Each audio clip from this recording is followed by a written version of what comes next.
ಪದ್ಮ foreign ಇಂದ ಬಂದ್ಲಾ? ಹೌದಣ್ಣ. ಹೇಗಿದ್ದಾಳಮ್ಮ? ತುಂಬಾ ಚೆನ್ನಾಗಿದ್ದಾಳೆ. ಬಂದ ತಕ್ಷಣ ನಿನ್ ಬಗ್ಗೆನೇ ಕೇಳ್ತಾ ಇದ್ಲು. ನನ್ನ ಅಣ್ಣನ್ ನೋಡ್ಬೇಕು, ಹಳ್ಳಿಗೆ ಹೋಗೋಣ ಅಂತ ಒಂದೇ ಹಠ. ನೀವು ನನ್ ವಿಷಯ ಏನು ಹೇಳಿಲ್ಲ ತಾನೆ? ಇಲ್ಲ ಅಣ್ಣ, ನೀನ್ ಕೆಲ್ಸದ ಮೇಲೆ ಬಾಂಬೆಗೆ ಹೋಗಿದ್ಯಾ ಅಂತ ಅವಳಿಗೆ ಹೇಳಿದೀವಿ. ಭಾನುವಾರ ಅವ್ರ ಸಾಫ್ಟ್ವೇರ್ ಕಂಪ್ನಿ ಓಪನಿಂಗ್ ಸೆರೆಮನಿ ಇದೆ, ನೀನ್ ಬಂದೇ ಬರ್ತೀಯಾ?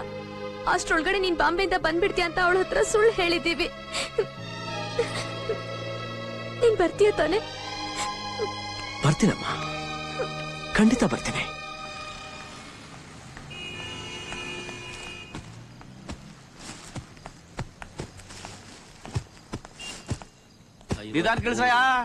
ಮೂಟಗಳು ಕಿತ್ತೋಗ್ಬಿಟ್ಟಾವು. ಸರ್ ಬರ್ತೀವಿ ಸರ್. ಏನಯ್ಯ ನಿನ್ ಹೆಸರು? ಮುತ್ತಣ್ಣ. ಮುತ್ತಣ್ಣ, 4 ದಿವಸದಿಂದ ನೋಡ್ತಾ ಇದ್ದೀನಿ, ಎಷ್ಟು ನಿಯತ್ತಿಂದ ಕೆಲಸ ಮಾಡ್ತಾ ಇದೀಯ. ನಿನ್ ಕೆಲಸ ನೋಡ್ತಾ ಇದ್ರೆ ನನಗೆ ತುಂಬಾ ಖುಷಿ ಆಗ್ತಾ ಇದೆ. ಈ ಭಾನುವಾರ ದಿವಸ ನಮ್ ಕಂಪ್ನಿ ಓಪನಿಂಗ್ ಸೆರೆಮನಿ ಇದೆ, ನೀನು ತಪ್ಪದೆ ಬಂದು ಊಟ ಮಾಡ್ಕೊಂಡು ಹೋಗು. ಆಯ್ತು ಸರ್.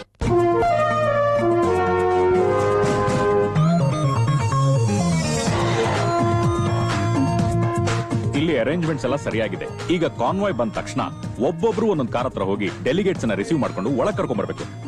ಅಣ್ಣ ಬರ್ತಾನಲ್ಲ? ಖಂಡಿತ ಬಂದೇ ಬರ್ತಾನೆ. ಅವ್ನ್ ಯಾವಾಗ ಬರ್ತಾನೋ? ಈ ವಾಚ್ ಅಣ್ಣನ್ ಕೊಡ್ಬೇಕು ಅಂತ ನನ್ ಮನ್ಸು ಎಷ್ಟು ಒದ್ದಾಡ್ತಿದೆ ಅಂತ ನಿಮ್ಗೆ ಹೇಳಕ್ ಆಗ್ತಿಲ್ಲ.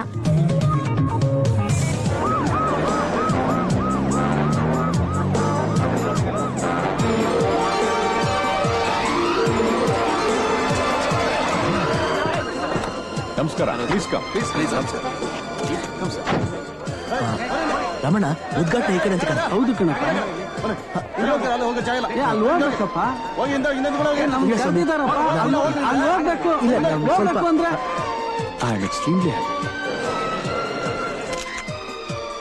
ಕೈಂಡ್ಲಿ ಕರ್ತಿತ್ತು. ರಮಣ, ಇದು ಸ್ವಲ್ಪ ಕಷ್ಟ ಆಗ್ಬೋದು, ಅಲ್ಲೋಗಿ ನೋಡೋಣ. ಬಿಡ್ರಪ್ಪ. ಓಪನಿಂಗ್ ಸೆರೆಮನಿನೂ ಮುಗೀತು, ಎಲ್ಲ ಕಣ್ಣ ಇನ್ನು ಬರ್ಲೇ ಇಲ್ಲ. ನೀವ್ ಅವ್ನು ಹೇಳಿದ್ದೀರಾ ತಾನೆ? ಹೇಳಿದೀವಿ ಪದ್ದು, ಖಂಡಿತ ಬರ್ತೀನಿ ಅಂತಾನು ಹೇಳಿದ್ದ ಅಲ್ವೇನೆ? ಬರ್ತಾನೆ ಪದ್ದು.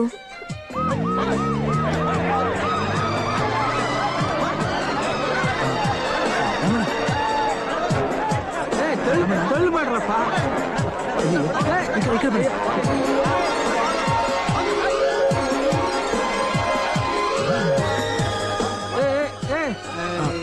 ಬನ್ನಿ ಸರ್, ಪ್ಲೀಸ್. ಇಲ್ಲ ಸ್ವಾಮಿ, ನಾವು ಆಮೇಲೆ ಮಾಡ್ತೀವಿ. ಪರವಾಗಿಲ್ಲ, ಬನ್ನಿ ಸರ್. ಇಲ್ಲ, ಕೂತ್ಕೊಳ್ಳಿ ಸರ್. ಬನ್ನಿ ಸರ್, ಕೂತ್ಕೊಳ್ಳಿ ಪ್ಲೀಸ್.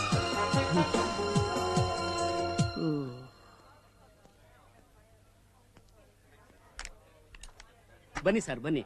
Thank you. 1 ನಿಮಿಷ. ಆಯ್ತು. ಎಲ್ಲ ಫಿಲಪ್ ಆಗಿದೆಯೇ?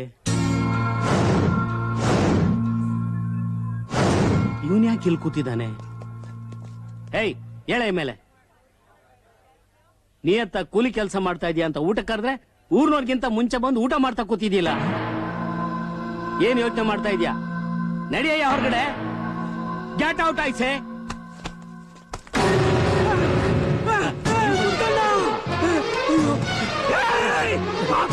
ಚಂಡಾಲ, ಎಷ್ಟು ದುರಂಕಾರ ನಿನ್ಗೆ! ಅವ್ನ್ ಯಾರು ಅಂತ ತಿಳ್ಕೊಂಡಿದ್ಯಾ?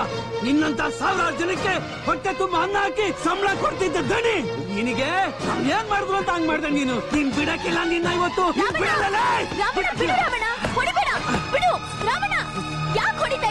ಏನಾಯ್ತು?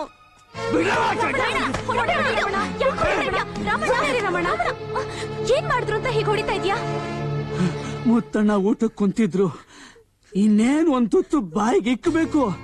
ರಾಕ್ಷಸ ಎಲ್ಲಿದ್ನೋ ಬಂದಿದ್ದೆ ಎಬ್ಬಿಸ್ಬಿಟ್ಟು ಅವಮಾನ ಮಾಡಿ ದಬ್ಬುಟ್ಟವ ಕುತ್ಕೆ ಹಿಡ್ದ ಆಚೆಗೆ ಪಾಪಿ. ಏನೋ ನಮ್ಮಣ್ಣನೇ ಅವಮಾನ ಮಾಡ್ತೀಯ? ಸಾರಿ ಮೇಡಮ್, ಇದ್ರಲ್ಲಿ ನಂದೇನು ತಪ್ಪಿಲ್ಲ. ನಿಮ್ಮ ಅಣ್ಣ 1 ವಾರದಿಂದ ನಮ್ ಫ್ಯಾಕ್ಟ್ರಿಲಿ ಕೂಲಿ ಕೆಲಸ ಮಾಡ್ತಾ ಇದ್ರು. ತುಂಬಾ ಒಳ್ಳೆಯವರು ಅಂತ ನಾನೇ ಅವರನ್ನ ಊಟಕ್ಕೆ ಕರೆದಿದ್ದೆ. ಆ ಕೂಲಿ ಅವನ್ ಬಂದು VIP ಜಾಗದಲ್ಲಿ ಊಟಕ್ಕೆ ಕೂತಿದಾನಲ್ಲ ಅಂತ ಕೋಪ ಬಂದು ನಾನೇ ಅವ್ರನ್ನ ಕಳಿಸ್ಬಿಟ್ಟೆ. ನನ್ನಿಂದ ತಪ್ಪಾಗಿದ್ರೆ ಕ್ಷಮಿಸ್ಬಿಡಿ ಮೇಡಮ್. ಏನು?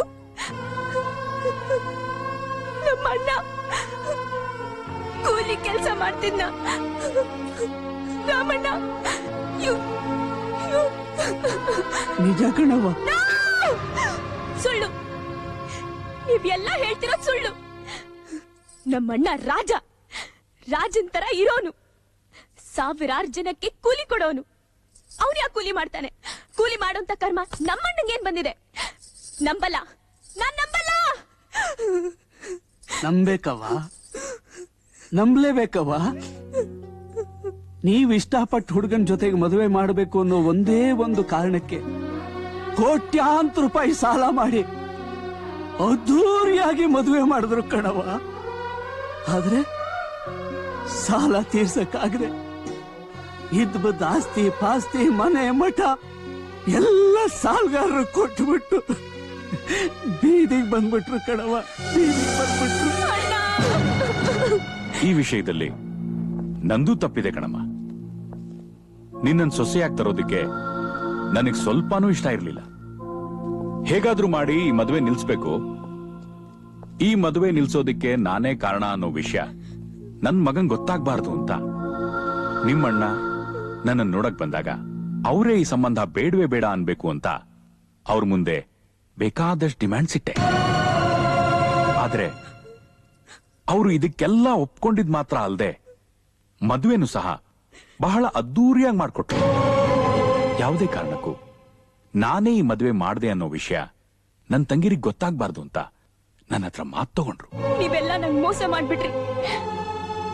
ನನ್ನಿಂದ ನಮ್ಮ ಅಣ್ಣಗೆ ಅನ್ಯಾಯ ಆಗೋಯ್ತು. ಎಲ್ಲಿ ನಮ್ಮಣ್ಣ? ಎಲ್ಲಿ ನಮ್ಮಣ್ಣ? ಅಣ್ಣ!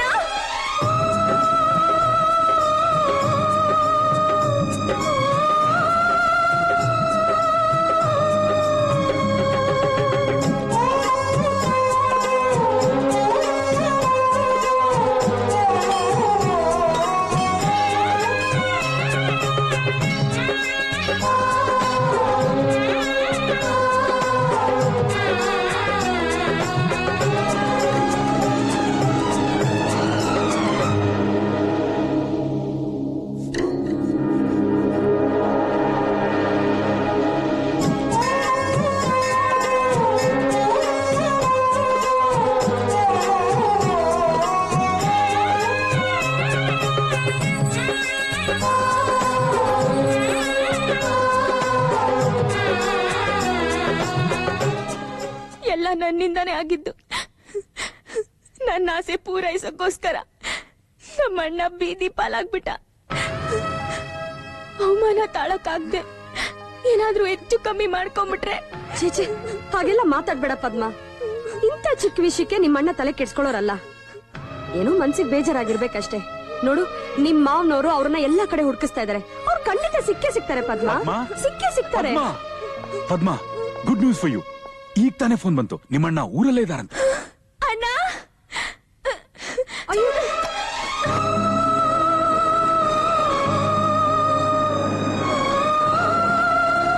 ಅಣ್ಣ!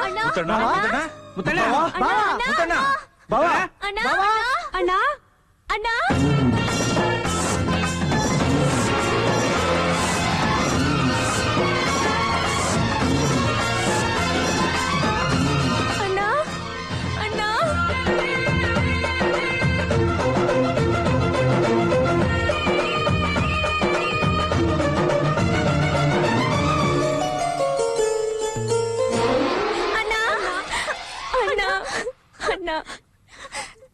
ಯಾಕಣ್ಣ ಹೀಗ್ ಮಾಡ್ದೆ? ನಮಗೆಲ್ಲ ಎಷ್ಟು ಕಷ್ಟ ಆಯ್ತು ಗೊತ್ತಾ? ನಿಮ್ಮನ್ ಹುಡುಕ್ದೇ ಇರೋ ಜಾಗಾನೇ ಇಲ್ವಲ್ಲ ಮುತ್ತಣ್ಣ. ಟಿವಿ, ರೇಡಿಯೋ, ಪೇಪರ್ ಎಲ್ಲ ಕಡೆನೂ ಅನೌನ್ಸ್ಮೆಂಟ್ ಕೊಟ್ಟಿದ್ದೆ. ತುಂಬಾ ಟೆನ್ಷನ್ ಆಗ್ಬಿಟ್ಟಿತ್ತು. ಎಲ್ಲಿ ಹೋಗಿದ್ರು ಬಾವಾ? ಈ ಮನೆ ಆಸ್ತಿ ಇದೆಲ್ಲ ಮತ್ತೆ ಹೇಗ್ ಬಂತು ಬಾವಾ? ಅವತ್ತು ಸಮಾರಂಭದಿಂದ ಬರ್ತಿರುವಾಗ ರಸ್ತೆಯಲ್ಲಿ ಅಯ್ಯೋ, ನೋಡ್ತಿದ್ದಂಗೆ ಯಾರೋ ಟೆಂಪೋ ಡ್ರೈವರ್ ಆಕ್ಸಿಡೆಂಟ್ ಮಾಡಿ ಓಡೋಗ್ಬಿಟ್ಟ. ಈ ಕಡೆ ಬನ್ನಿ.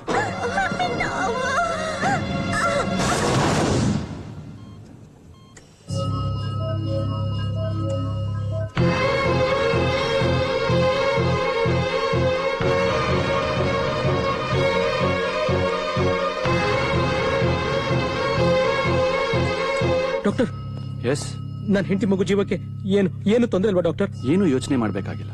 ತುಂಬಾ ಬ್ಲಡ್ ಲಾಸ್ ಆಗಿತ್ತು. ನಾನು ಸ್ಟಿಚಸ್ ಆಗಿ ಕಂಟ್ರೋಲ್ ತಂದಿದ್ದೀನಿ. No, they are out of danger. Thank you doctor. ನೀವು ಥ್ಯಾಂಕ್ಸ್ ಹೇಳ್ಬೇಕಾದ್ರೆ ನನಗಲ್ಲ, ಸಮಯಕ್ಕೆ ಸರಿಯಾಗಿ ತಾಯಿ ಮಗುನ ಹಾಸ್ಪಿಟಲ್ ಕರ್ಕೊಂಡ್ಬಂದು ಅವ್ರ ಜೀವ ಉಳಿಸಲ್ಲ.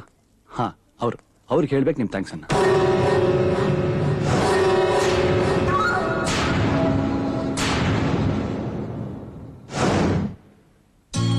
ಮುತ್ತಣ್ಣವ್ರೆ ದಯವಿಟ್ಟು ಕ್ಷಮಿಸ್ಬಿಡಿ ಮುತ್ತಣ್ಣವ್ರೆ.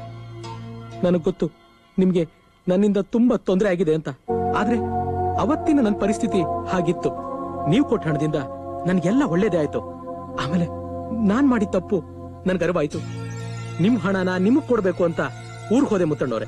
ಆಗ ಸೇಟು ಅವನ್ ಹಣನ ರಿಕವರಿ ಮಾಡ್ಕೊಳಕ್ಕೆ ನಿಮ್ ಮನೆನ ಮಾರ್ತಾ ಇದ್ದ. ನಾನ್ ಮಾಡಿದ ತಪ್ಪಿಗೆ ಪ್ರಾಯಶ್ಚಿತ್ತ ಮಾಡ್ಕೊಳಕ್ಕೆ ಇದೇ ಸರಿಯಾದ ಸಂದರ್ಭ ಅಂತ ನಿಮ್ಮ ಆಸ್ತಿನ ನಿಮ್ ಮನೆನ ನಿಮ್ಗೆ ಕೊಡ್ಬೇಕು ಅಂತ ಅದನ್ನ ನಾನ್ ಕೊಂಡ್ಕೊಂಡೆ ಮುತ್ತಣ್ಣವ್ರೆ. ನೀವು ದೇವರಾಗ್ ಬಂದು ನನ್ನ ಹೆಂಡತಿ ಮಗು ಪ್ರಾಣನ ಉಳಿಸಿದ್ರಿ. ತಗೊಳ್ಳಿ ಮುತ್ತಣ್ಣವ್ರೆ, ನಿಮ್ಮ ಆಸ್ತಿ ಪತ್ರ ತಗೊಂಡು ದಯವಿಟ್ಟು ನಾನು ಕ್ಷಮಿಸ್ಬಿಡಿ ಮುತ್ತಣ್ಣವ್ರೆ. ದಯವಿಟ್ಟು ನಾನು ಕ್ಷಮಿಸ್ಬೇಕು.